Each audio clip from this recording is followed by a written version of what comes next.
Hello বন্ধুরা, আজ আমাদের দুপুরের থালি দেখে নাও তোমরা। ফার্স্টেই দিয়ে দিলাম ভাত,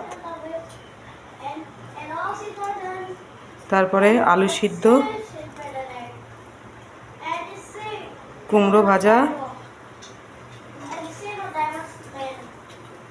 আর ডিম ভাজা,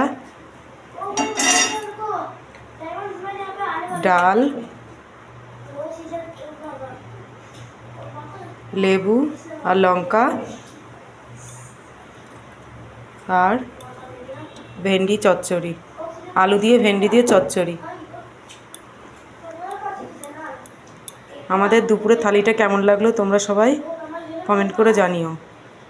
ভালো লাগলে লাইক সাবস্ক্রাইব করে দিও।